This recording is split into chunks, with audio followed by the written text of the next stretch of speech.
Happy Super Monday. The computers love the Cubs. I mean, the computers love the Cubs. But what if they add Alex Bregman? Get me some cold water for Cody. Plus, did Jed Hoyer miss out on a bargain boost to the rotation? Maybe. Hey, CHGO Cubs, not on Radio Row. How do you like that? Next.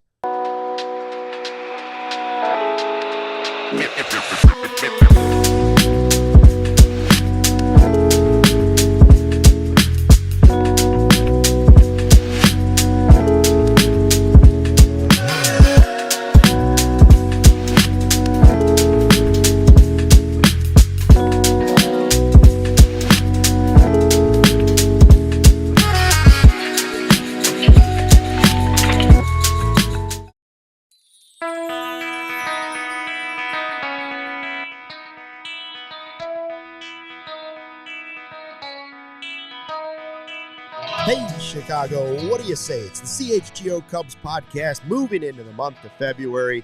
It is Monday, February 3rd, and could we be talking about a future division championship team? Luke Stuckmeyer, Cody, Delmendo with you. Hi to everybody in the live YouTube chat. We've got Sean Anderson running and spinning the ones and twos for us today. I see Gary Ross has left a little football talk to talk baseball with us in the live YouTube chat. Best way to enjoy the CHGO experience is to subscribe to that CHGO Sports YouTube page, because we sit here, we read the comments. We don't always agree with the comments, but we read the comments, and we appreciate everybody that's there. Yeah. What are we at? And by our YouTube page is like 75,000? Yeah. 75. I think so, yeah. Getting up there, starting to climb. Jay Andrew says, give me a hell yeah hashtag. We have lots to talk about today. Very rumor-filled weekend on top of actual moves being made. Big time. Not just for the Cubs, but other teams that perhaps affects the Cubs. Well, this is what happens. You've got a week before pitchers and catchers have to be at training camp or spring training, and there's a lot of guys still on the market. Yeah. And it sort of happened last year, right? Yeah. Bellinger. Well, you can go back to Dexter Fowler showing up at camp. Like, sure. That's the way it goes nowadays. Well, I would say back then, I wouldn't say it's to this extreme. No, it's increased more and more the in the last 5 years. years, man. Yeah. It's been like you never know what the team fully looks like until, honestly, let's just say March. Yeah, but I believe last year Bellinger signed in like the middle of February. So I don't know. I don't think the Cubs are done. And while that's exciting, it's also quite annoying. But anyway, we can keep dreaming. We got moves to talk about all the way from Friday, Saturday, Sunday. We got stuff all weekend. And then on a cloudy Monday morning, couldn't be more dreary, couldn't be more just overrun with fog in the city today.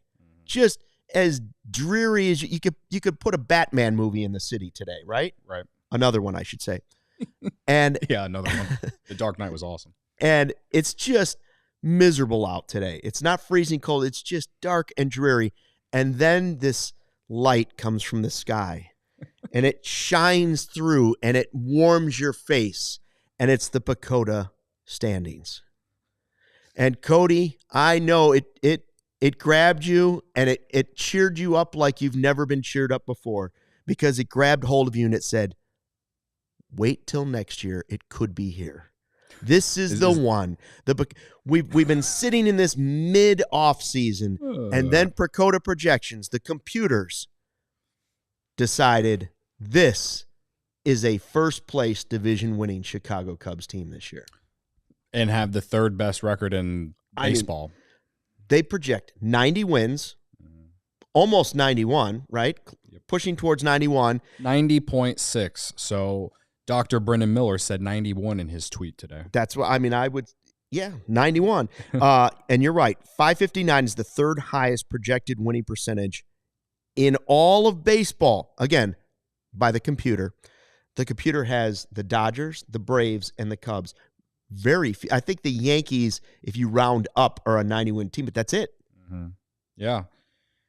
Well, if I remember correctly, and I'm not as old as you, but I am old, in my eyes. Right. Is this computer a Commodore? That's what you're wondering? No. What I'm getting at here is that I believe going into 2016, the Cubs were projected for 92 wins. Oh, wait a minute. So, listen, I take these projection systems with a grain of salt most of the time. I tweeted this morning, last year, the Cardinals were the favorite to win the Central based off Pecota, and I think Milwaukee was picked to finish 4th based off this computer. That said, it's not like the computer is always wrong. I remember back in 2019, they projected the Cubs to win 78 or 79 games, and all of Cubs Twitter went into freaking flames, and then they ended up winning 84.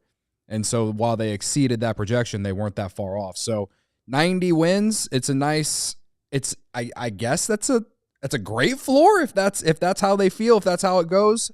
I don't fully take it all in as like, yes, this is going to happen, but I'd rather see this than see our producer Sean over here where it says that the White Sox have a 0% chance to make the playoffs. So, and that's not a dig. It's just honesty. I produce you, and it's a struggle sometimes in the morning to get you up and ready to talk about the Cubs because you are so down at times. How does an 86% playoff percent make you feel? Pretty good. That's pretty good. It's better than seeing no games the have been other played way to around. 86% chance. It's pretty good. It's better than seeing the other way around. And like, I'm going to guess that the computers love some of the Cubs players to take steps forward. They like the addition of Kyle Tucker replacing Cody Bellinger, and they think the Cubs' depth in the pitching rotation and bullpen is good. So, again, they like Kyle Tucker. Well, the thing too is that the Cubs aren't finished. So, how much will that number change if they do indeed sign Alex Bregman? Oh, we'll get or to that. If they trade for Cesar Michael King. And I think the biggest thing too is not even that the Pecota loves the Cubs. It's that they hate everyone else in the NL Central. Everyone else is projected to be a sub 500 team. And I'm surprised that Cincinnati is projected to be 73 and 88. Like looking at this, I think St. Louis probably finishes as the worst team in the division. Them or Pittsburgh. Your mouth to God's ears. I think Pittsburgh's probably 4th, Cincy's 3rd, Milwaukee's 2nd.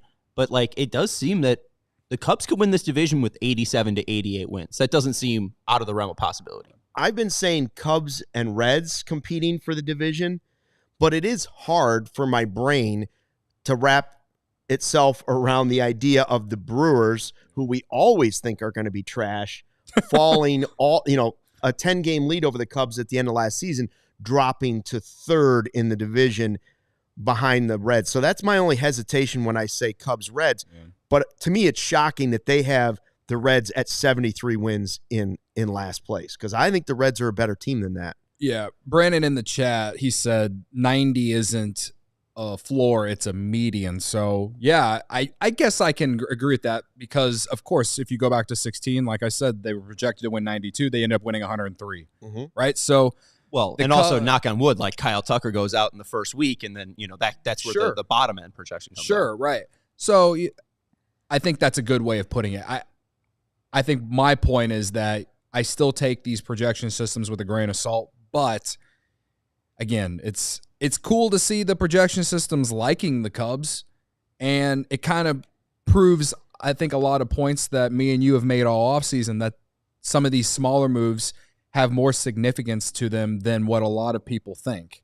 It's not just Kyle Tucker and Matthew Boyd and Ryan Presley.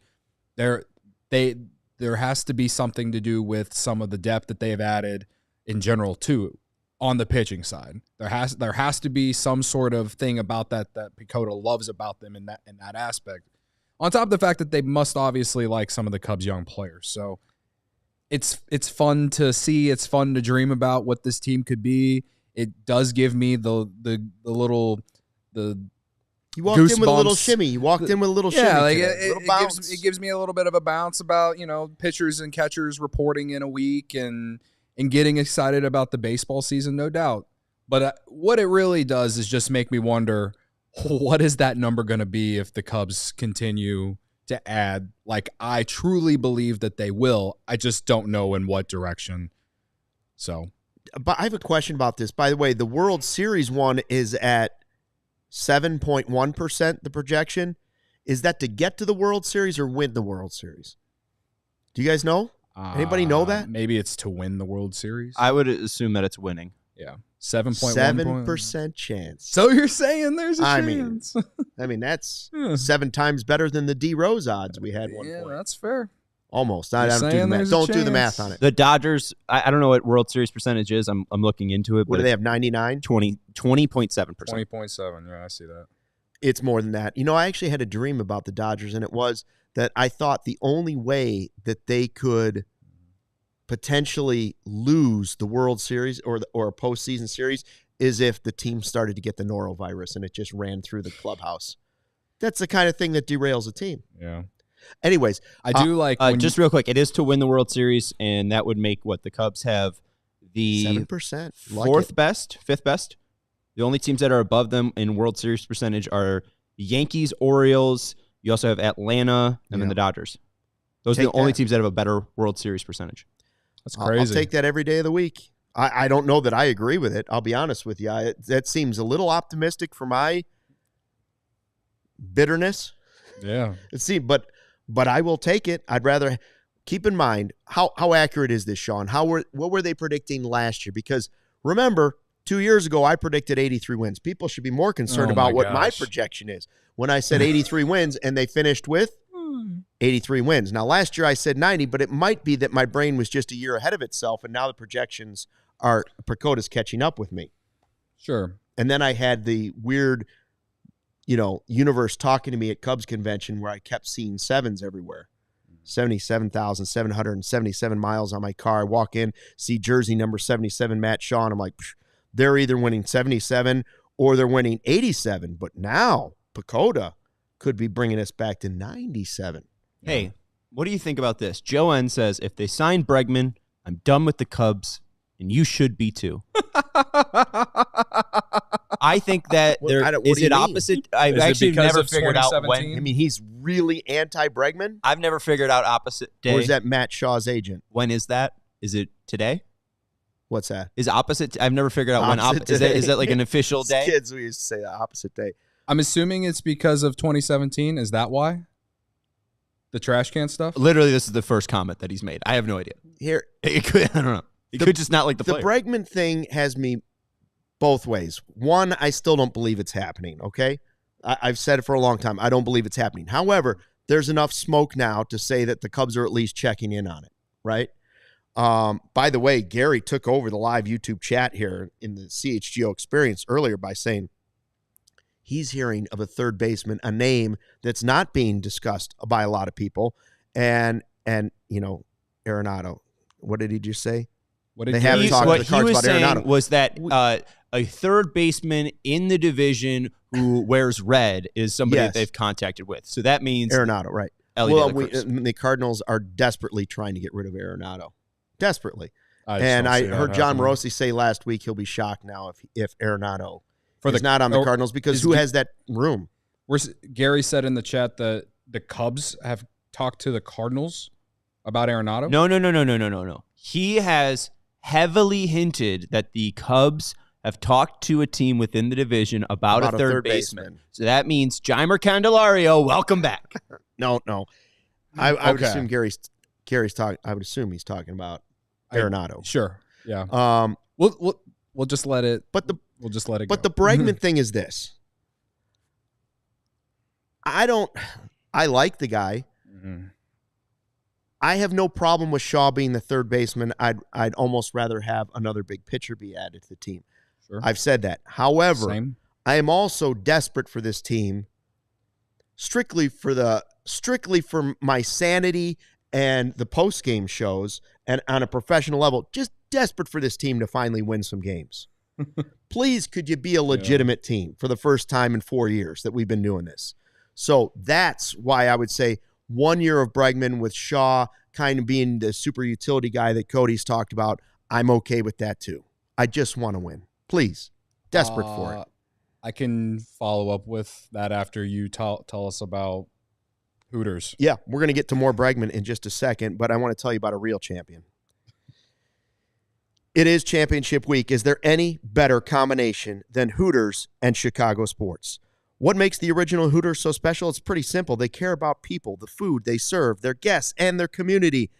It's an experience unlike any other, based on years of hard work. Grab Hooters chicken tenders and fries or chicken tenders, tacos, and fries for just $9.99 each. Feeling bold? You got to win your Super Bowl party this weekend? Try Hooters' new mango habanero wing sauce. Toss your wings or tenders in their sweet, spicy sauce and kickstart your 2025. Don't forget about Hooters' $6 legendary margarita, available all day, every day. And January game day specials right now. Awesome specials on Bud Light and Michelob Ultra Big Daddy deals.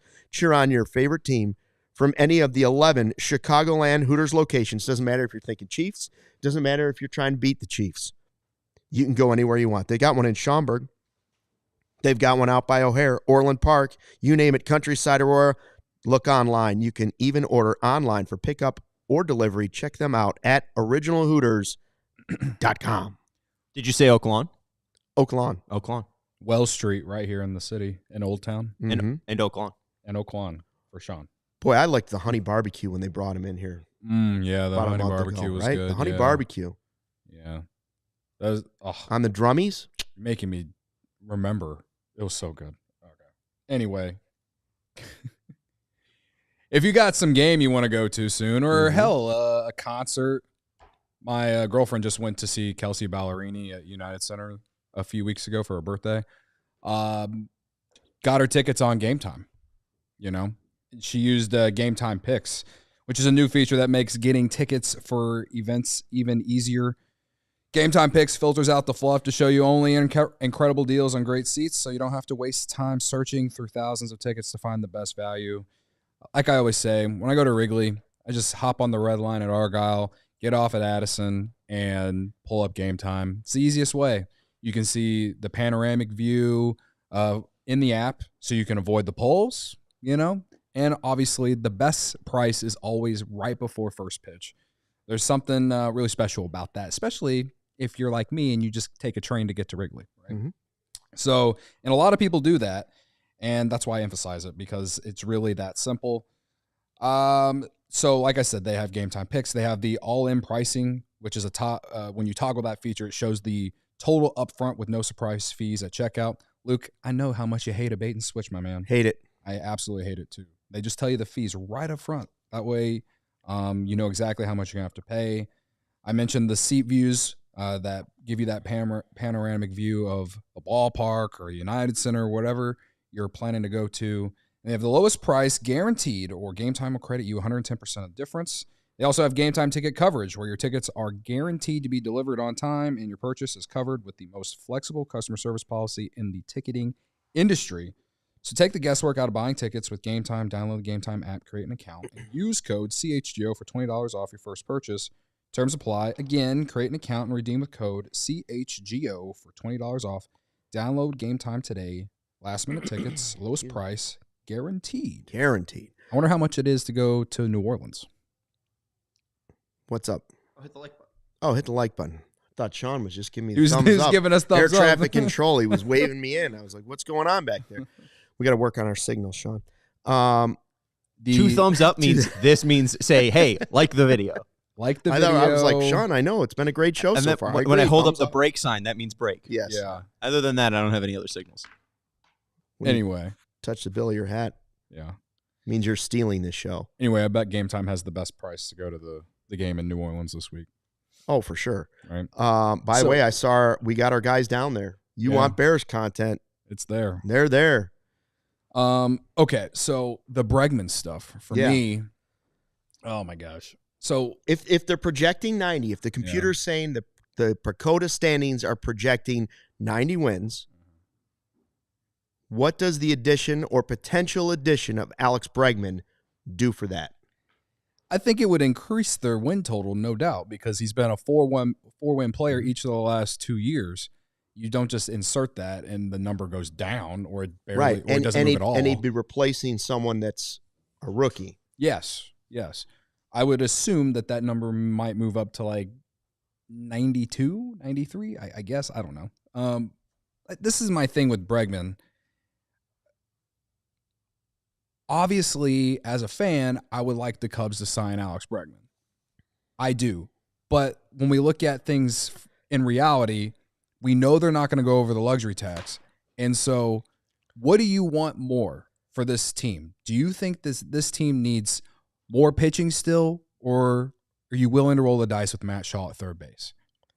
I honestly don't know what I would like. That's a good point. I really don't know what I would like. Obviously, Alex Bregman is a good baseball player, okay? But based off what I've been reading about Bregman and what the deal that is out there for him, just with the Astros, they were 6 years, and he's looking for $30 million, and the Astros are offering $26 million AAV. I wouldn't touch that. Right. Well, they can't. I'm surprised they haven't met on a middle ground yet, unless there's new news out there that I haven't seen. I wouldn't touch anything close to that. Right. I wouldn't either. But also, we all know the Cubs are not going to give him more than a 3-year deal. I will be shocked if they actually went 6 years. Now, I will say that there's more and more smoke every day about Alex Bregman to the Cubs. And then yesterday, of course, he posts on his Instagram story of him at this taco place in like Mesa, Arizona. And it's like, everyone's like, oh, he's near the Cubs spring training complex. It's like when Theo was at Starbucks. Right. And listen, like, I have nothing against anyone who wants to have that conspiracy theory. This guy sitting right here has dreamed about a lot of things. All right. So I got nothing against it. But until proven otherwise, I just don't think the Cubs have been serious about it as much as the smoke is out there. But if we get to the end of the week, maybe next week, and he's still not signed, then yeah, I'll start to believe it. And I've said that for the last month, that if he does sign with the Cubs, it would be sometime in February, because Boris and the Red Sox, the Blue Jays, the Astros, and I guess the Cubs, they've been like The Office, the guys with finger pointing at each other, just staring at each other, waiting for someone to bite. Right. You know, Jack Flaherty signed with the Tigers yesterday, $25 million next season. Are they still in on Bregman? I don't know. I would say no, but that doesn't mean that they're not. You know, I based off how they've been operating, I would say that they're not. Yeah. But I obviously I don't know. So for me, of course, I think Bregman makes the team better, but I do value pitching a little bit more. And if you make a trade for Cease or Michael King, the payroll is a little bit more flexible. If you sign Bregman to this high AAV deal, whether it's 3 years or whatever, you're asking where the Bellinger money's going. It's definitely going to Alex Bregman, but it's not going to allow you to go and get another starter or another reliever. And I think me and you both have sat here and said that we think they need another one, at least of one of those. And so that's my only concern. Now, if we're operating in our heads that they're willing to go over the luxury tax, then sure. But I don't think they're going to.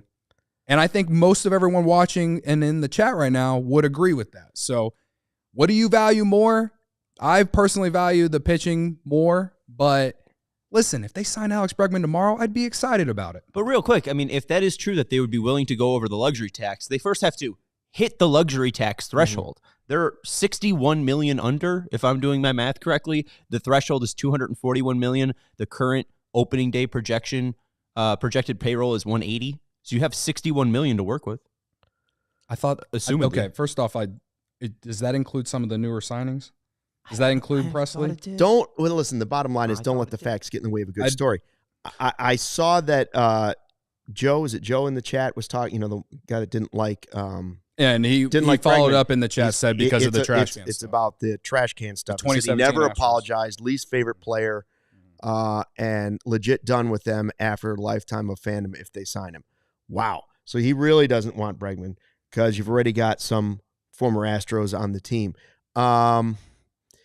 Cody, it's so hard for me. I already said in this podcast basically the same thing you were saying. I think they could use another pitcher. Like the idea of Cease or King or Flaherty, who we'll talk about later. One of those guys could really make this a formidable starting rotation and then push some guys out of the rotation that helps increase the bullpen, yada, yada, yada. Yeah. That said, I am like a bass on a pier, and I do flip and flop, and my mind changes because that's how I am. And how many times did we say last year the number one problem? We tried to tell people over and over, right? While everybody was saying closer, and I didn't disagree with closer, I just said two things can be true at the same time. And for me, the number one problem on this team last year was offense. Yeah. Doesn't mean I don't agree that they needed a closer and they needed more people in the bullpen, all of those things. But they weren't scoring enough. They weren't putting up big numbers. They didn't have any player in the lineup that another team feared. Zero. Yeah. And so they've added Tucker, and that certainly helps. But you also removed Paredes and yada, yada, yada.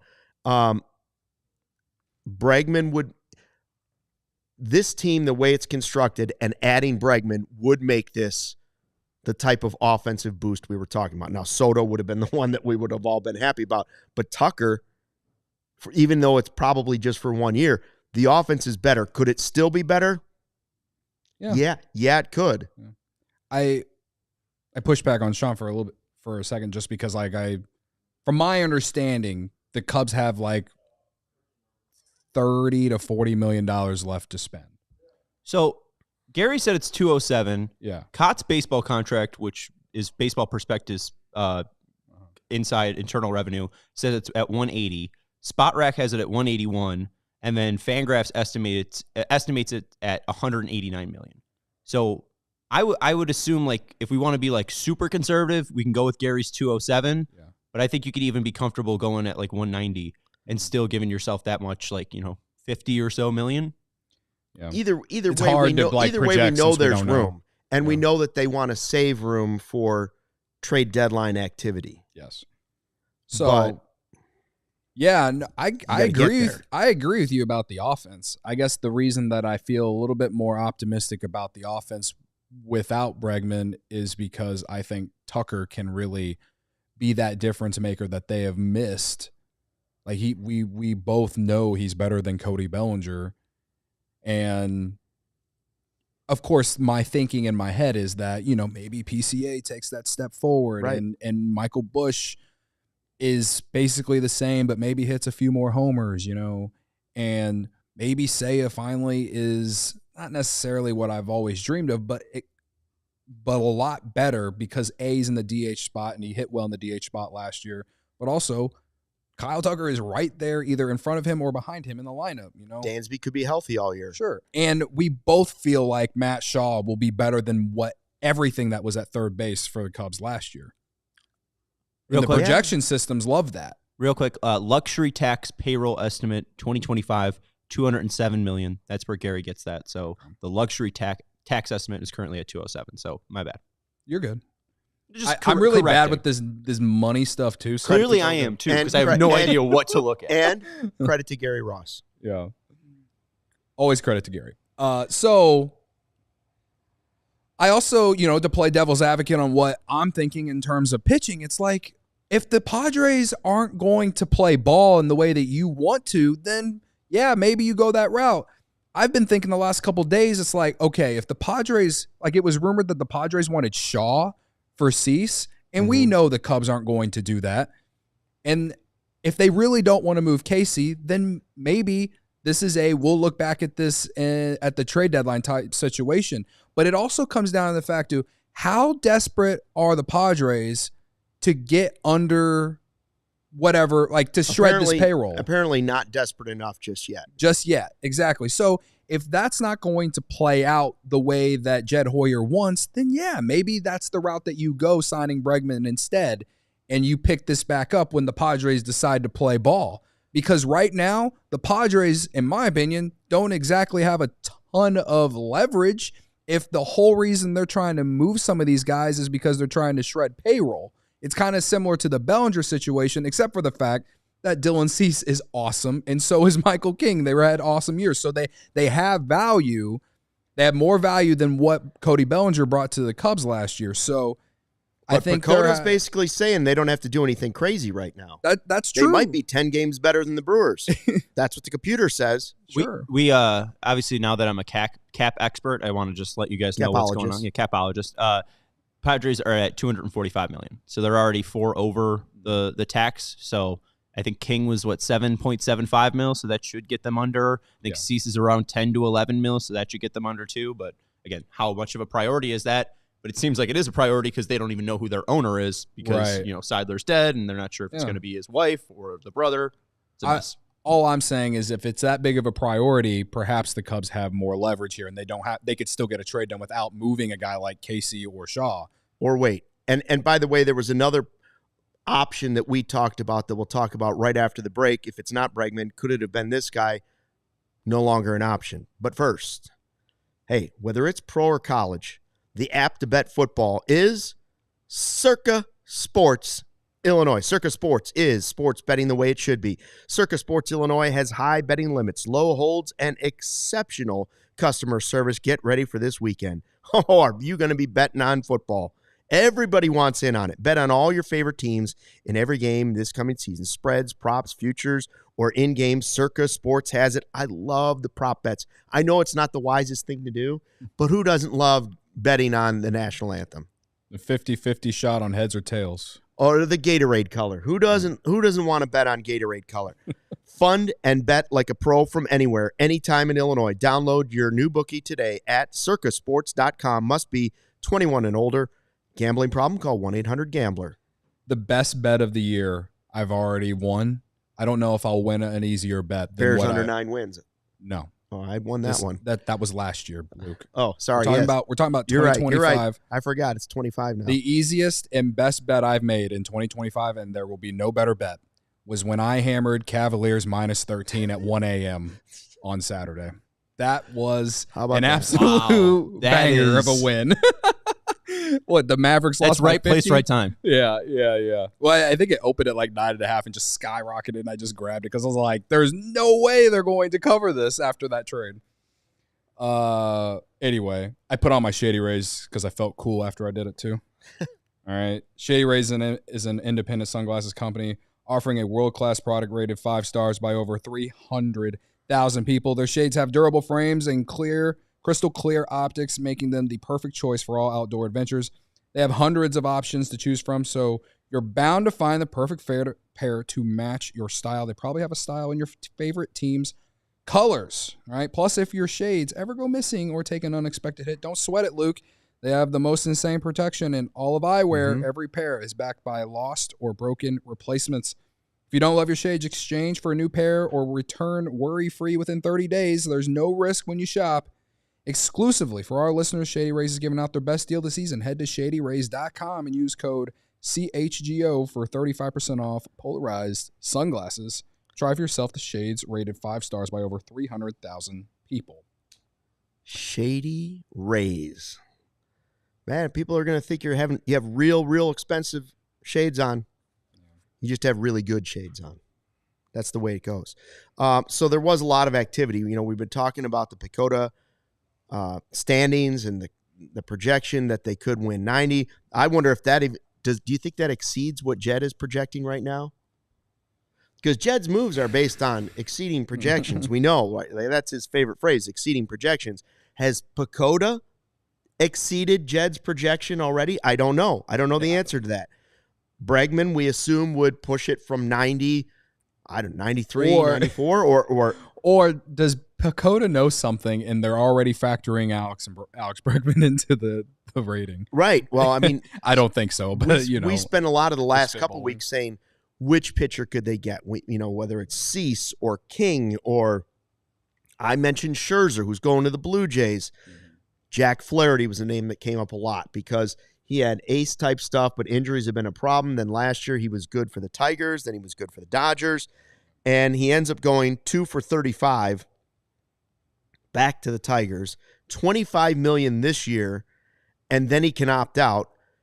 He could earn $10 million in 26 or $20 million if he starts 15 games this year. So really, it could be a $45 million deal.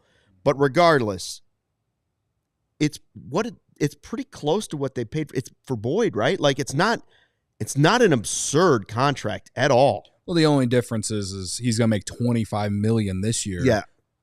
When Passon originally sent the tweet, I was like, really? Like he's gonna make that much in year one for 1 year? But if it's a 2-year deal, Well, for 1 year, he's likely to opt out if he has a great right. year. He has an opt out, so it's the same deal of what we were always thinking about and what I always wanted. I think I said like during the postseason when we talked about him for the first time, I was like, I would not go past 3 years for this guy. But would you rather spend $25 million on him for 1 year, or would you rather trade prospects for a guy that could be in 1 year?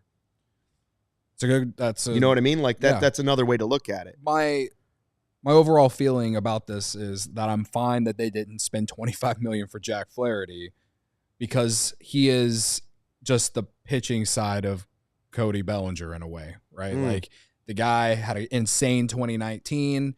The Cardinals and their fans thought that he was going to be a stud in their rotation for years to come, and then injuries and underachieving and all this stuff and that. And then last year he goes to the Tigers. He has a great year. He ends up getting traded at the deadline, helps the Dodgers win the World Series. It was awesome last year. But that's 1 year, and we don't know what he's going to be. He was trying to get a 5-year deal all offseason. They decided to move off that, and now he goes back to a Tigers team where he had success last year. I don't necessarily blame him for wanting to go back there, considering he had success there. It's kind of basically a pitcher's park, in my opinion, there. So it's a good spot for him. But spending $25 million, when again, you're in conversations with Alex Bregman, you have these potential trades with the Padres. Like, I'm okay that they didn't give $25 million to Jack Flaherty, given the different variances. Like, he's either going to be really good or he's going to be hurt or bad. One of the two. Like, I don't know which one we would have got. And for 25, I didn't think he was going to get $25 million for 1 year. Essentially, that's what this is. Because I would expect him to opt out after this year if he is awesome. You know? The one thing I do want to say, he wasn't so awesome to start last year. I know people were concerned from March 28th to May 27th. That's like about 50 games, 51 games, 200 at-bats, 206 batting average, 273 on-base percentage, 317 slugging percentage. And the one thing that sticks out to me is just the same thing that's boosting Paredes going from the Cubs to Houston. You're talking about Bregman again. You're talking about Bregman.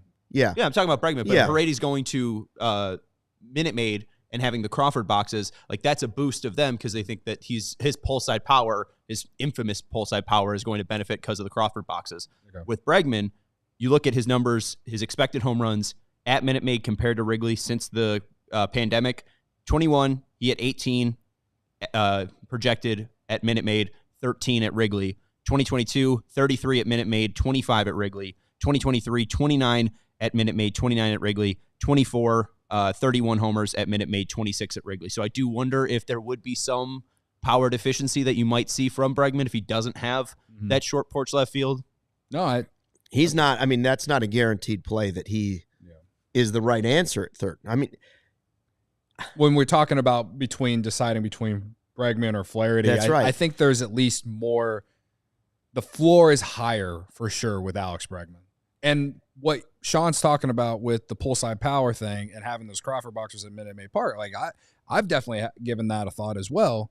And the fact that even though he's been a four-win player the last 2 years, you just look at some of his best years and you're like, he hasn't been that. And I think there's room for concern, especially as he gets older. So there's obviously concerns with either route you go. There's risk, as we always say. I just wish I could be a fly on the wall at 1060 West S and hearing these guys talk about it, because at this point I really don't know which direction they're going to go. But overall, I'm fine that they passed on Flaherty. What about you? Yeah, I'm okay with it because I think there are other options out there still if you want to do it. I feel pretty good about the rotation. I wish it could be slightly better, but I told you I am willing to wait to the trade deadline for the next big move if they need one. I am, because I think in my mind I was thinking this team should be good enough to stay in contention until the trade deadline. It should be. I thought maybe last year was going to be the same case, but now even Pecota is agreeing with me that, like, listen, they're going to be good enough. Don't go spend crazy right now in the offseason go ahead and see if some of these guys are worth trading for and having a good year. Well, and then on top of that, I know there was a conversation last year between Brendan and Corey talking about PCA and the fact of, like, the timeline of calling him up. Like, should you call him up on opening day Right. because he goes through all the struggles in April and May, and then by, June and July, you finally see a comfortable PCA? Is it the same thing with Matt Shaw? Like, is Matt Shaw going to be your third baseman this year? And then are you going to, hem and haw, call him up come June, he struggles June and July, and then you're not really sure whether to add a third baseman or not? Like, you really do have to commit one way or another, either getting Bregman or just committing to Shaw. Just no way to know if he's going to take the same path as PCA. Every player's different. All of it's different. I just know that the Cubs, while they may be actively pursuing the idea of Alex Bregman because they're still kicking the tires on a lot of stuff, they've also been adamant about how good they think Shaw can be, that he's going to get lots of opportunity this year. This is his year to break in. He's going to get a great look at spring training, all that stuff. They've said a lot of stuff about Matt Shaw just to go around, spin heel, and go be, oh, never mind, Bregman's our guy. Like, it just doesn't seem – I think the deal would have to be absolutely perfect for the Cubs, and I don't know that deal is coming to the Cubs. Yeah. I agree with you. If it's going to happen, it's going to be very late. I don't know, but – as far as another free agent option for the pitching side, Nick Pivetta would be that guy probably. Okay. He rejected the Red Sox 1 year, $21 million qualifying offer going into the offseason. He's pitched over 140 innings each of the last 4 years, worth two wins above replacement last season. He's made 25 starts in 3 of the last 4 seasons, 23, 16 starts, 38 games. I don't follow the Red Sox enough to know what his role was in 23, but he made 26 starts out of 27 games last season. So he's basically been a starter. Steamer and Zips. Well, actually, Steamer actually really likes him in terms of projections. Project him 167 innings next season. Zips projects only 133, so maybe they're thinking about possible injuries. I'm not going to sit here and act like I know a ton about Nick Pivetta, but if the Cubs, I would guess, if they decide to go the next best route in the free agent market for a pitcher, I think this guy is an option. But anyway, maybe we can talk more about him down the road. We probably didn't lead the show with the biggest news. I know we were all excited about Pecota, but we did miss out on mentioning that Madrigal's going to the Mets and that Nicky Lopez has joined the team. Sean, thoughts as our resident White Sox guy? I thought Nicky Lopez would end up on the south side, so the fact that he ends up on the north side just seems like he really liked his time in Chicago, and I think our friend Howard Ankins still has somebody that can be in the commercials. Naperville guy, right? Naperville he's Nicky. local. That's his nickname, Naperville Nicky. Naperville And Nicky. anytime you bring him up, you have to mention that he's from Naperville. If you don't, I know where you work. I have your phone numbers. I'll find you. Do you like him better than Madrigal?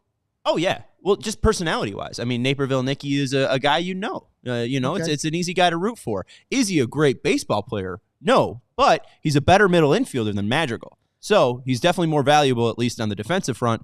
And, there's been times where he's been okay with the bat. He was really good with Atlanta when he was traded there in 2023. Wasn't that good in 2024, but maybe in a lesser of a role, in more of a maybe, bench role, he'd be good. He was our starting shortstop for some days. Right. So I started to hate him a little bit, but that's not his fault. Right. That's Chris He was your Gadsden's cleanup fault. hitter. He was our leadoff. I would say Lopez is basically replacing Luis Vasquez. Yeah, I can't even keep track. I'll be honest, I can't keep track of any of it, Cody. There's so many. They've added so many middle infielders and relievers. Brandon Hughes is coming back potentially, but there's going to be so many guys. How many of these are actually going to make it through spring training and make it into the system? Well, I don't know. I find Hughes intriguing because he's a lefty, and he did have success here. I was a little bummed when he left because I thought, they've actually found something there. In 22 and 23, or 22 and 23. I felt like 23 he was hurt a lot, but 22 he showed glimpses of like being a really good reliever, right? When they were Situational bad. reliever, yeah. Yeah. But yeah, I mean, who knows? But I will say them adding Brad Keller too is interesting. Only because, and I'll give credit where credit is due here, our guy Kyle, the setup man, had Tyler Zombro on his YouTube channel last week, and Tyler Zombro raved about the Cubs adding Brad Keller. So, like, I think Zombro is excited about Brad Keller. I'm not saying Brad Keller is just going to turn his career around, but we've seen the Cubs in recent years take some of these guys who are trying to revive their career or get right after having some success other places and then falling off. Like, maybe Keller could be one of those guys. And listen, we all raved about the Cubs. Reclamation projects. They love them. Right.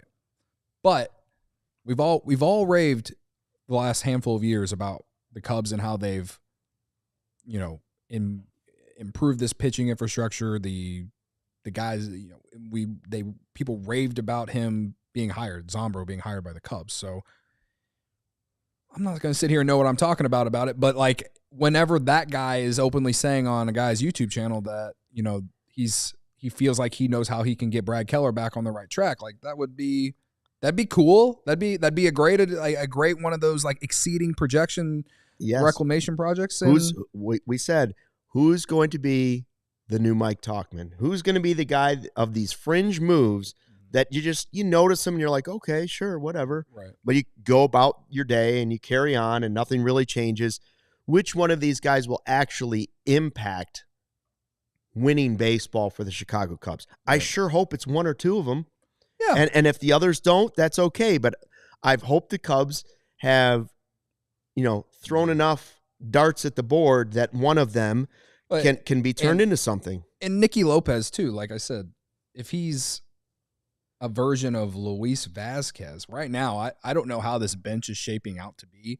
The only guy on the bench that I feel like is for sure going to be on the Cubs on opening day is Carson Kelly and John Birdie. And maybe I'm missing a name in here because they've added so many guys. I mean, honestly, but those the are list for sure is outrageous. Those are for sure the two guys I'm like, yeah, that guy. And maybe Gage Workman since he was picked up in the Rule 5. Gage Workman, what about the guy from the Yankees? The guy from the Yankees? Yes. Oh, Cody Petit. No. He's a reliever, but Ben. Callis. Callis. Yeah. See what I'm saying? He's in the minor leagues, though. I know, but the list is just like, it's like every other day there's a guy that's been added and given an invite or. Yeah. I don't know. He's on the 40 man. I don't think. Right? Yeah, he's for sure on the 40. Yeah. For sure. Yeah. So they have a lot of dudes. Of guys. A lot of dudes. A lot of guys. So all right, should we get to our rankings before we the all important rankings that all important first base rankings. Now this was a tough one. Let me say, spending my entire Friday putting together our list for this entire week because Steven's in New Orleans. Yeah, we had to doing it fast track it, like as they doing say, it all Disney. on Friday. It gave me a headache. Yeah, so, but it feels better today. It feels better today. But the point of why I'm saying that is that if you disagree with this, just know that I spent way too much damn time trying to put together the best list that we could. I was in the Bona Beef drive-through lane trying to do some of it when I realized we made one mistake. Can I just jump in real quick? You guys have some of the most chaotic chat ever. I mean, Barb's not even here, and it's not even that. Like, she's not even the Barb's reason it's chaotic. Well, I hope she's just making meatballs for the dogs next door. How do you guys have people complaining about Ian Happ? Like, isn't it the one person that's just, like, fine? Like, it's totally just, like... He's more than fine. Inconsequential, just absolutely does his job. Yeah. Like, I would kill for an Ian Happ on the White Sox. He was high on our rankings for National League left fielders. Yeah. Now, first base, a little bit of a question mark. Even though Michael Busch had a nice first season, and some people, including Barb, will clearly say that the Cubs were fleeced in the deal, which could end up being the situation eventually. Yeah. But as for what he was last year in his first season and the risk they were taking, seemed like a pretty good deal. Now, first base rankings, I would say it's 1 and 2, and then it's everybody else. I would argue right? Like it's that. Bryce Harper, Freddie Freeman. I don't care who you want to put 1. I don't care who you want to put 2. There's some good players still after that. But to me, they're still the kind of the class. Other guys have had really good seasons down there. Are they unquestionably top 2 in the National League first baseman? Yes, unquestionably. Yeah, I mean, there's a time where Matt Olson, I would say, you could. Well, Matt Olson just hit 50 bombs 2 seasons ago, right? Right. And he's still, despite, in my opinion, kind of having a down season for his standards the year before, he's still awesome defensively, and he still put up a really solid season across the board. Freddie Freeman owned the postseason. Yeah. He was, I mean, he was great in the postseason. Now, I would argue top 3 and then everyone else. That's one okay. reason Yeah, I'm I cool disagree. with that too. I'm cool with that. So let's just go through. So we went Bryce Harper, Freddie Freeman, Matt Olson, Josh Naylor, Pete Alonso, Michael Busch, Wilson Contreras, Nathaniel Lowe, Luis Arias, and Rhys Hoskins. Now, as a, I would say from 4 to 7, it's more about like the body of work for me and why I went with that.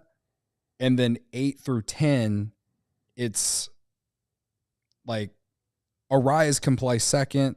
What will he be doing with the Padres next year? I feel like Cronenworth will be playing second at this point.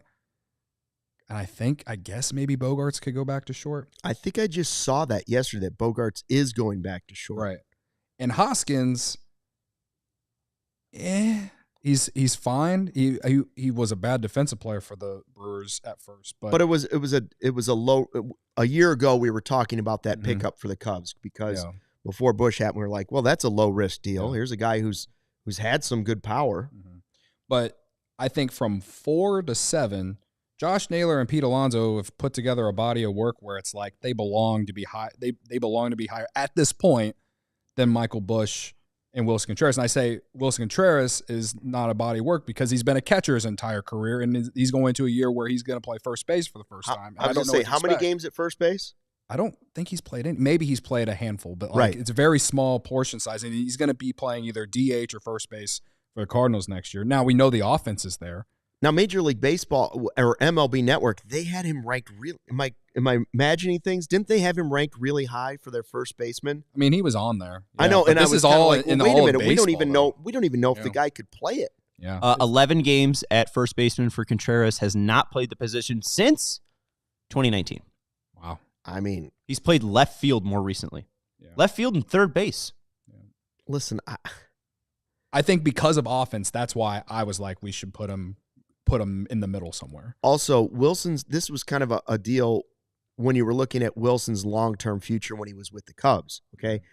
You looked at his numbers, you said, this guy has spectacular offensive numbers for a catcher. But if you put those numbers in left field or right field where he could, or first base, they're not nearly as impressive, right? It's not like he's, excuse me, competing with Harper, or Freeman, or Olsen. Like, I don't know. Well, I bet he doesn't play first base much. I think that he won't last, sir. Fair enough. Excuse me. I just think that he is a better hitter than the 3 guys below him.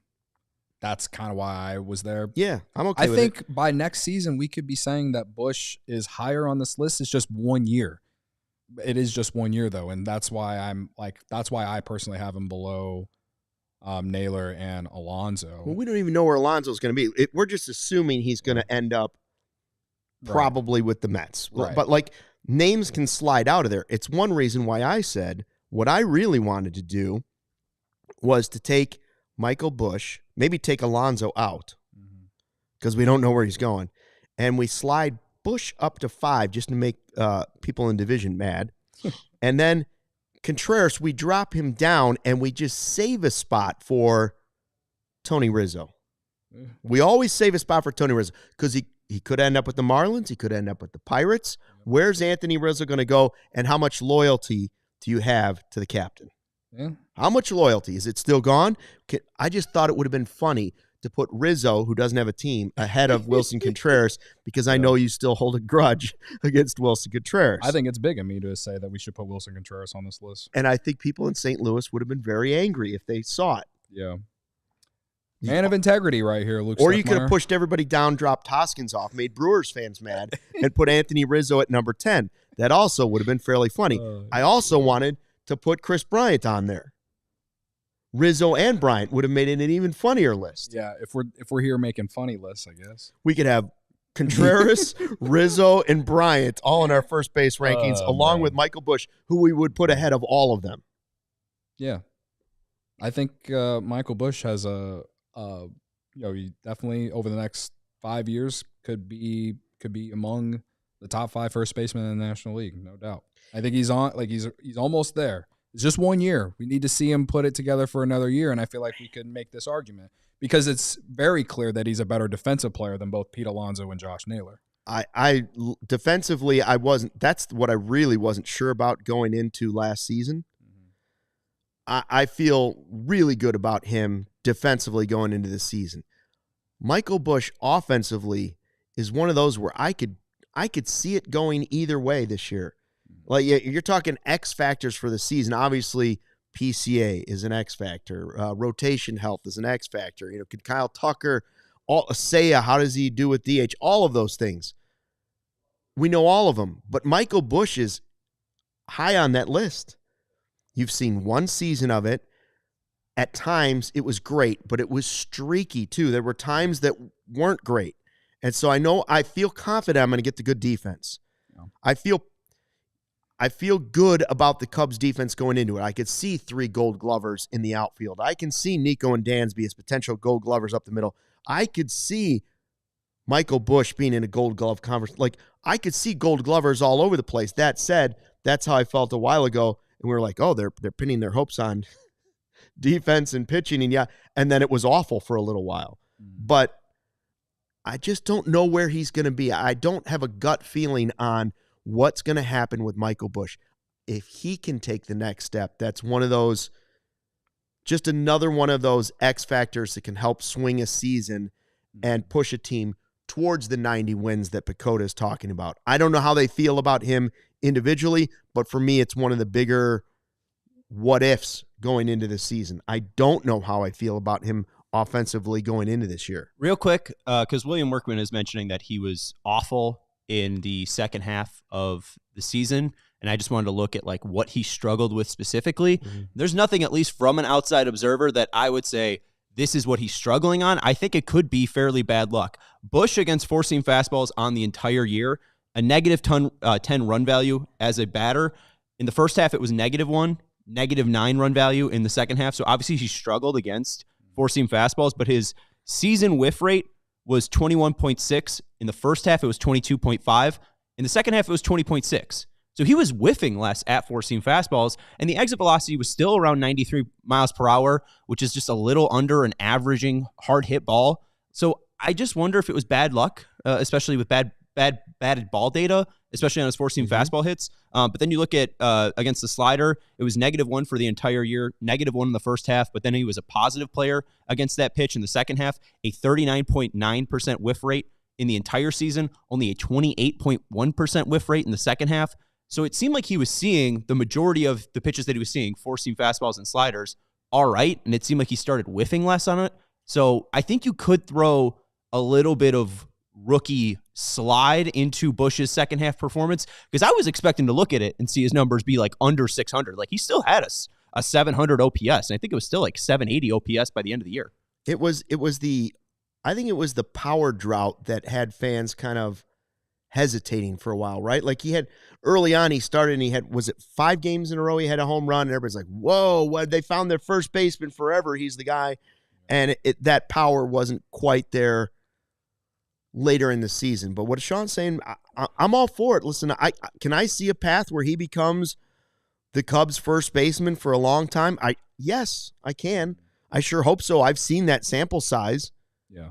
But just like I don't know what to expect 100% from PCA, for some reason I feel a little more confident if I had to gamble on PCA's success this year or Michael Busch's. Even though Busch maybe had a bigger sample size, for some reason I would say I believe a little bit more in PCA's 2025. Well, for the sake of conversation, I'll tell you what Zips projects him as. Zips projects him to have a slash line of 244, 331, and a 432 slug with a 116 WRC plus, K rate at 27%, 10.4% walk rate, 21 homers, and 72 RBIs, which honestly isn't that far different from last season. My biggest criticism of Michael Busch is that if you're going to strike out 28, 29% of your play appearances, you got to hit more than 21 homers. Now, I know we both hate this excuse, but when Wrigley plays as a bottom 5 ballpark in baseball for everyone, not just the Cubs, for everyone, sure, maybe what Sean is saying in terms of bad batted ball luck can be implemented into this a little bit. I'm not saying it's full. I'm just saying that when you play half your games in a ballpark that's the 5th worst offensively last year, maybe perhaps I can hope or optimistically project that maybe those numbers positively regress. I should have mentioned, by the way, the Die Hard program we have going on right now. It's how you can enjoy the CHGO experience the best. Go ahead and sign up to be a Die Hard. We appreciate it. Get the Die Hard card to get all the inside info and all of that stuff. We will continue our ratings tomorrow, right? Second base. Special guest.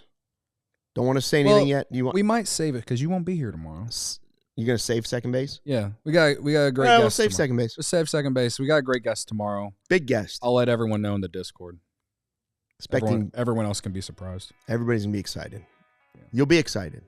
I don't even know. I have no clue what's going on. It's Juan Soto. It's actually me, and Cody's going to surprise me by saying Alex I'm Bregman. hosting with him. We're just going to do a Cubs White Sox show tomorrow, Sean. No. We'll have a guest tomorrow. Luke is going back to Mexico. Back to Mexico for one day. Thanks for checking out the CHGO Cubs podcast. Thanks for listening. Hit the like button on the way out. And don't forget, fly the W.